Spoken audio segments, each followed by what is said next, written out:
All right, guys. I'm going to be responding to some conservative content from Fox Late Night host Greg Gutfeld. And also said responding to not reacting because I've actually reacted to it once and I've tried to get my thoughts together. I'm not going to lie. Can't be too ashamed. But anyway, here we go. I'll be addressing some points. They want to control his thinking, but Dave Chappelle isn't blinking. The comedian sticks to his guns, Dr. defending free Seuss. speech, comedy, and fun. In a new video, he's addressing the protests over his new stand-up special and his comments about the transgender community. That's after Netflix employees staged a walkout last week, which was attended by tens of people. All right, so the first point is that the implication is that there's not a lot of support for his cancellation because tens of people showed up to the protest when actually it isn't indicative of anything because millions of people signed the event that they would go to raid Area 51. Only a couple of dozen showed up. The most they had their signs chanting "Clap them cheeks." You had the prank with all the TikTok teens got tickets to Trump's rally in Tulsa, and only none of them showed up. Only a few thousand people showed up, and of course, those are examples of people like who actually didn't intend to go, but the same principle. And also, you had the inauguration of Biden, where about 500,000 people showed up, but over 82 million people voted for him. You know, so the point is that just because a lot of people don't show up to a thing to support a thing doesn't mean there aren't a lot of people in the greater society who are busy doing other things in their daily lives don't support that thing. It's just because a few thousand people show up to a rally for Trump in one specific occasion doesn't mean that millions of people didn't also vote for him in the election. Like I myself, when I used to be a leftist, when I used to be a Bernie supporter, I went to a little rally in Frankfurt. Where the building probably about like 100 so people showed up. It was a little packed little building, but everyone in the country knows who Bernie Sanders was, and yet in that one specific event there was only like 100 or so people, and that happens. So this is actually indicative of nothing. He's trying to make the point that because a few people showed up to the protest that there isn't a larger opposition to Dave Chappelle, which is just factually incorrect. I've seen more people in Hemmer's hot tub. Or there wouldn't be large corporations and this massive canceling of him on Twitter and all this other stuff. There wouldn't be all of that else going on if it was just the small group of people. Plus a few animals. I wonder, it's been said in the press that he was invited to speak to the transgender employees of Netflix and he refused. It's been said in the press that I was invited to speak to the transgender employees at Netflix and I refused. Yeah, you made a mockery out of it. That is not true. If they had invited me, I would have accepted it, although I am Had some confused about what terms. we're speaking about. I said what I said, and boy, I heard what you said. I said what My I said. God. You said what he meant. How could I not? You said you want a safe working environment at Netflix. Well, it seems like I'm the only one that can't go to the office anymore. So here's the thing with that. You have your protected categories, your race, religion, sex, sexual orientation, gender, and stuff. And then you have this motherfucker who decided to say things on at his own conscious willing. He, at the expense of an entire group of people in society. He made the conscious decision to make those harmful statements and jokes, during his special, and that is not.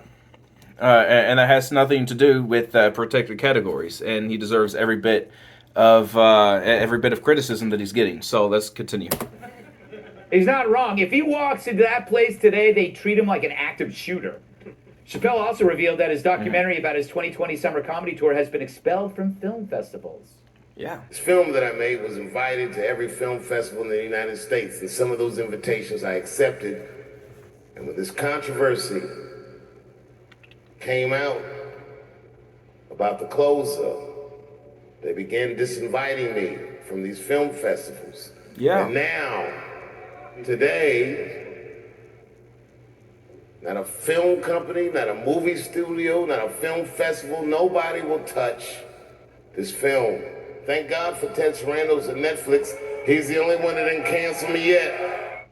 Then he went on to speak. So, as I've had to say this a bazillion fucking times to conservatards, it is not an infringement on your free speech if venues and individuals and companies, corporations, decide not to platform your bigoted ass. It is not an infringement on your speech unless the government is directly involved with your criminalization, prosecution, or any of the sort.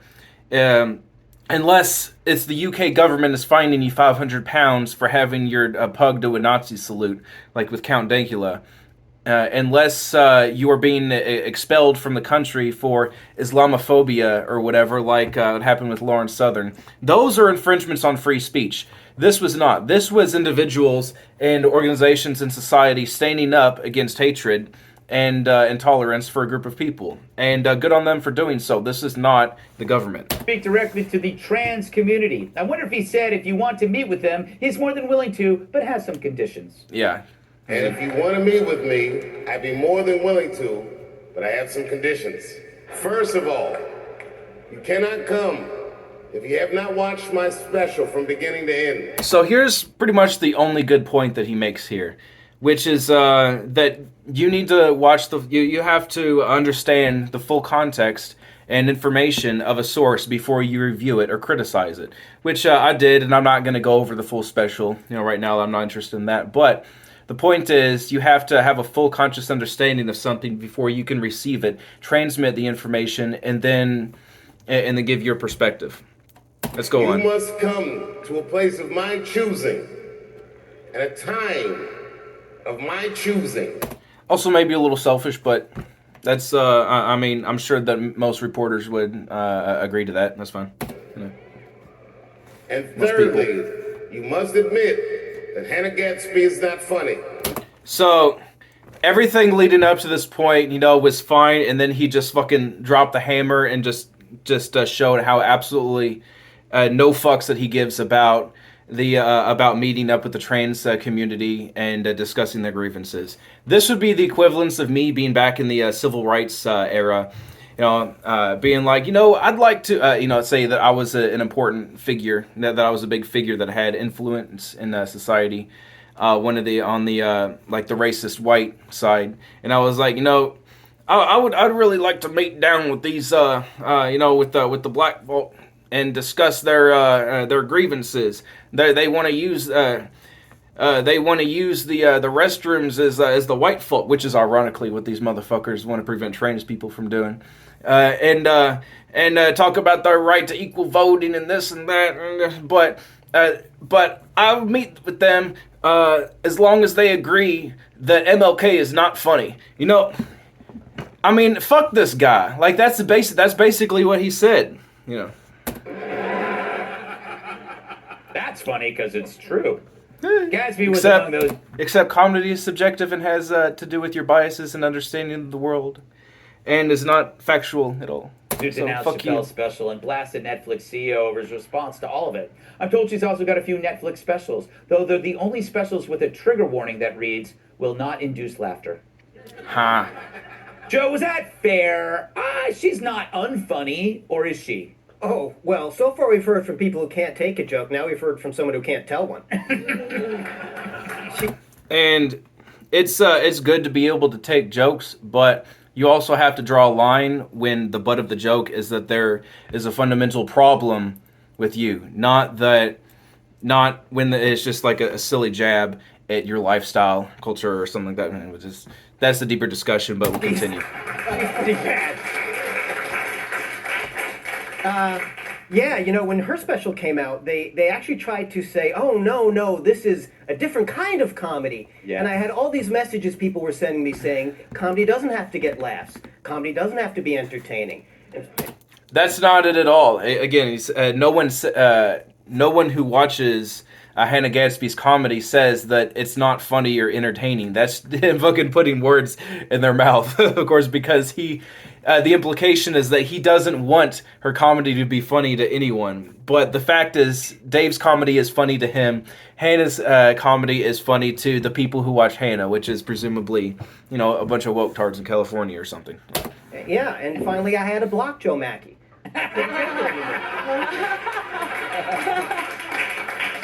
By the way, well, never mind. I was going to make a very disgusting joke, but I I'm can not. say one more thing about this Netflix protest that I knew it was going to be.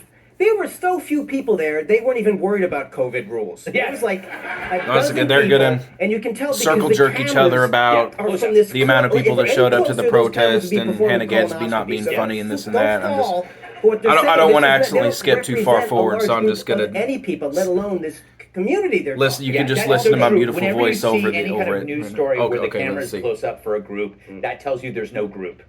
Tyrus, is this I'm not sure all what he's part talking of a about. brilliant rollout of his special? How's He the weather actually doing? turned his adversaries into publicists. Is it gonna rain? So many people now know more about this than anybody. You know, I would All right. think maybe. I think but, this is we're getting to the Chappelle next is point. Is one of those brothers not driven by money and fame. He walked away from 50 million, so I can't see him putting himself through this, his family through this, just to get to watch because they're going to show up to watch.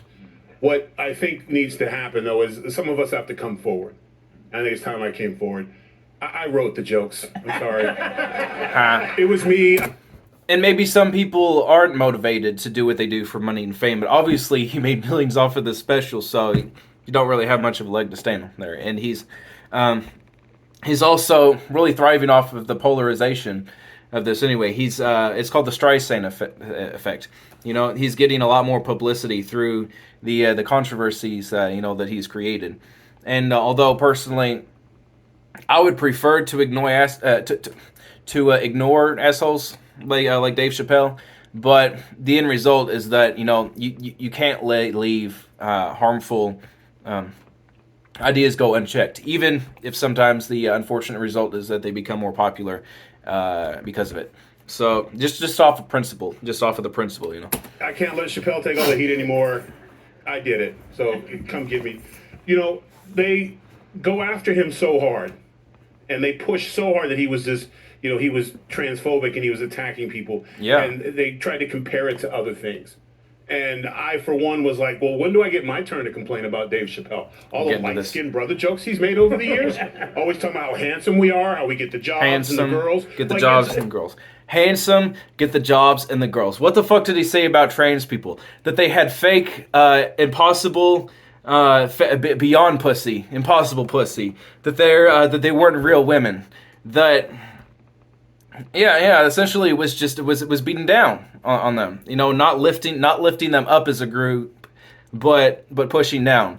He said, motherfucker, he defended J.K. Rowling and didn't even acknowledge her TERF manifesto, that long ass fucking article that she wrote, basically attacking trans rights and pushing the idea that trans women aren't women.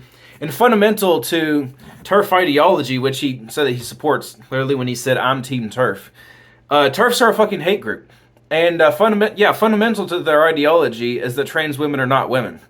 It would, as he goes on to make a joke without even recognizing the irony, is that they're the racial equivalents, they are the trans equivalents of the KKK.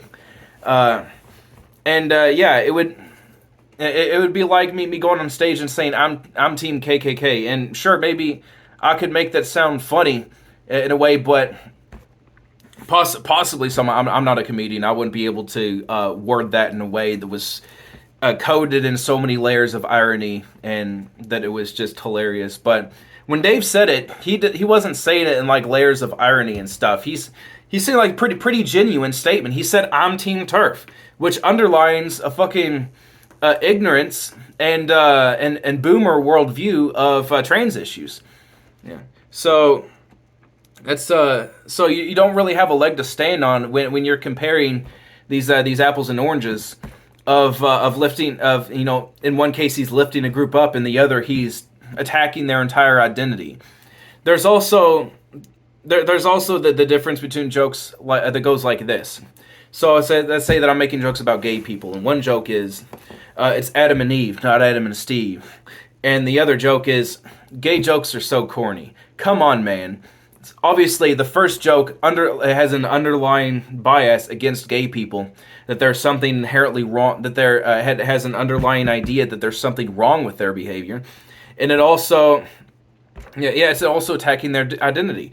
And the other joke, it's maybe a little corny, like the joke says itself, but it's not it's attacking them like in any seriously harmful way. It's just a light jab, and I'm sure that a lot of gay people have heard that before and gotten a little snicker out of it. So let's continue.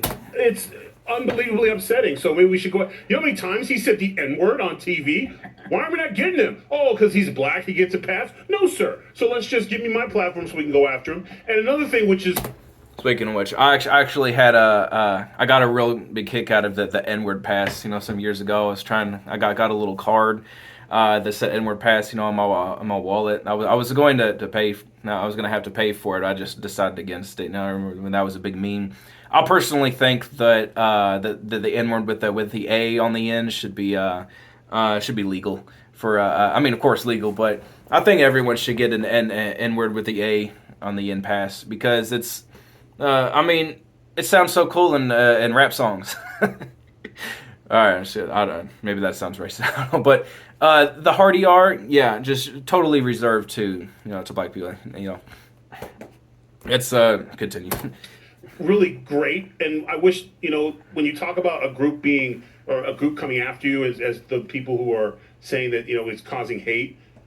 One of the things that I always enjoyed about when they had Klan meetings, at the end of every Klan meeting, after they talked about getting rid of all the darkies from the neighborhood, usually it was Mordecai would come up at the end to discuss the scholarship funds that they set up for all the minority children. Doesn't even understand the irony. Afterwards, because that's literally what Dave Chappelle did to the gentleman, or to the woman, sorry, that passed away. He got a scholarship for her children. Right. But that's normally what you do when you want to hate a group, is you pay for their kids to go to college. Yeah. That's what he did. And shit, maybe that is true, but I've never heard of that phenomenon before. Maybe he's just making a joke right here, but I mean, shit, that wouldn't surprise me.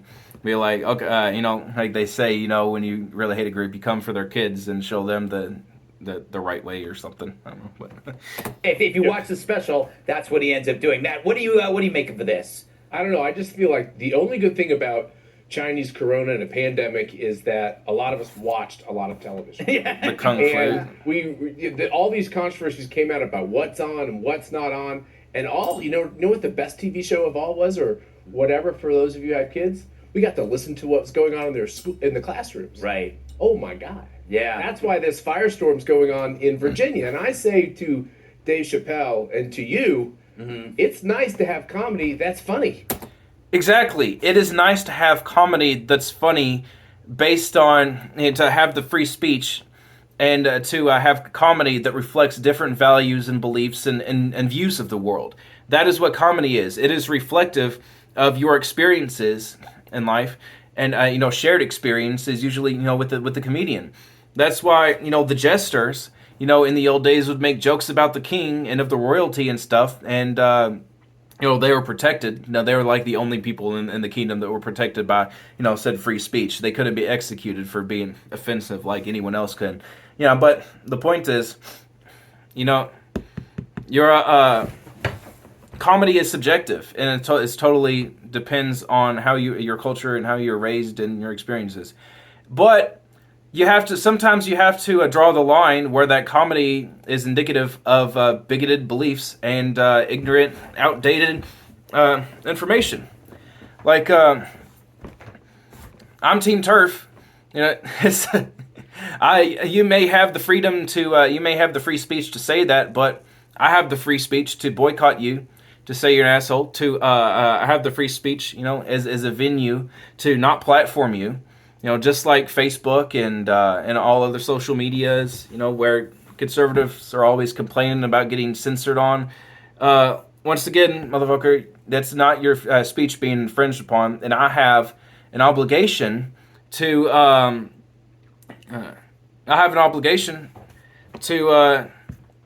I don't have an obligation to protect your speech, but I have an obligation to deplatform motherfuckers like you.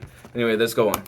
Yeah. I think if the country could laugh a little bit, maybe we could all get in a little better mood. Yeah, and it's good. It's good that you have somebody uncancelable, Cat, like him. Yeah. He's got the money. He's got what he's doing is what Jerry Seinfeld should have done. Other people who are worth $500 million, but he's actually doing it to protect people who could be canceled or doesn't have the money or the will. Yeah, I can't imagine Okay. having money and never saying Like, why? I just. But you just said it twice, and you. And talk about the hypocrisy of having all access to all of this wealth and voluntarily deciding to use it at the expense of millions of people, in the world, millions of trans people around the world. Instead of using your wealth to uplift society and improve the lives of people, you choose to use that wealth to punch down, as he complains about all the time. Let's go I on. don't have that much money. Must have FU money if you're going to drop the FU. But he, The fuck you money can be very useful sometimes if used for the right purposes. and they don't anyway. And it's also people. I saw some columns about this. And, he's saying he only wants to meet with certain trans No, I don't. I'm not totally opposed to fuck you money. people. I'm like, oh, you mean he's treating trans people like individuals? So here's the point to this.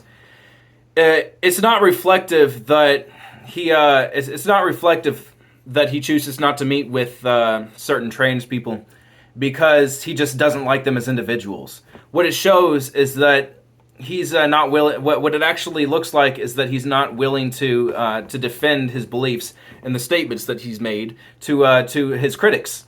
This is imagine that you had Joy Reid talking about critical race theory or some bullshit. And some Fox host, invites her to an interview to debate or whatever. And she's like, I'm not going to talk to that bigot, evil, racist Republican. Blah, blah, blah. And you wouldn't say, oh, she's just an individual, like choosing not to speak with an individual she doesn't like. You would say that she's too scared to debate and uphold, the shit that she's preached about critical race theory. That's what you would say. And that is indicative of what Dave Chappelle looks like. He went to his old high school a while back and to debate a bunch of old high school students on his transgender controversies. And he had total control of the scenario with his production team. He let people ask the questions. He got to choose how it was, which was clipped out. And it's just even more pathetic than Ben Shapiro going to colleges to debate unprepared college students. It's it's actually really sad. So the fact that he'll meet up with some trans and other trans people to discuss doesn't mean anything. He may meet up with Blair White or some super conservative trans person that will fucking eat him all up, And but he's not going to meet with someone who can substantially push back on the effects of the shit that he said before. He's not going to meet up with people that are going to expose him and make him look bad. Isn't that he said the same thing in his special? Like, I would have trans friends if, they're funny people. That we do that all the time with each other. You're supposed to treat other people as individuals, like, regardless of gender, race. Isn't that, sexual? Isn't that weird? You actually should, but in this scenario, there's a controversy surrounding him regarding a political debate. And by choosing not to speak with certain trans people, that is indicative that he is avoiding a certain political debate. Not that he's avoiding them because he doesn't like their personality. So this is a fucking cop-out. We are supposed to be doing? This is going to be the topic of our next block about the idea that it's not about the idea. All right, I've listened to enough of this dumbass. All right, so yeah, those are my thoughts. Let me know what you think down in the comments below, and peace.